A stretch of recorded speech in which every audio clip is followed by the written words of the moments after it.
সরস্বতী পুজোর আর মাত্র কয়েকটা দিন বাকি। বসন্ত পঞ্চমীর দিন বাড়ি থেকে শুরু করে পাড়ায়, স্কুল, কলেজে মা সরস্বতীর মূর্তি স্থাপন করে পুজো করা হয়। ঘরে ঘরে পুজোর ব্যস্ততা তো রয়েছেই, পাশাপাশি চাপে রয়েছেন মৃৎশিল্পীরাও। পুজোর আগে চরম ব্যস্ততার সেই ছবিরই দেখা মিলল পশ্চিম মেদিনীপুর জেলার চন্দ্রকোনায়।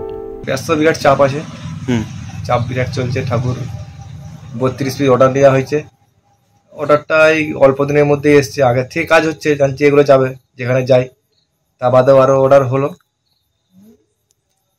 1000 থেকে 9000 পর্যন্ত এবছর বাজেটের মধ্যে ঠাকুর হয়েছে। এসব ঠাকুর আছে এখানে। শিল্পীরা জানান, করোনার পর থেকে বেহাল দশা ছিল মূর্তির বাজারের।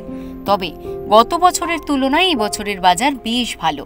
পুজোর সংখ্যা যেমন বেড়েছে, তেমনই বেড়েছে ভালো প্রতিমার চাহিদা। বেজায় খুশি চন্দ্রকোনার মৃৎশিল্পীরা। মোটামুটি এখন, আগে তো ব্যস্ত ছিল না, করোনার সময় থেকে গন্ডগোল হয়ে যাচ্ছিল।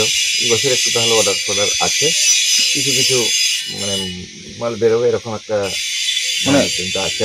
দেবী মূর্তির অর্ডার সামলাতে রীতিমতো হিমশিম খাচ্ছেন শিল্পীরা।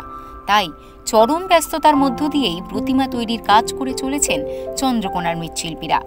পশ্চিম মেদিনীপুর থেকে শান্তনু পানের রিপোর্ট, ওঙ্কার বাংলা।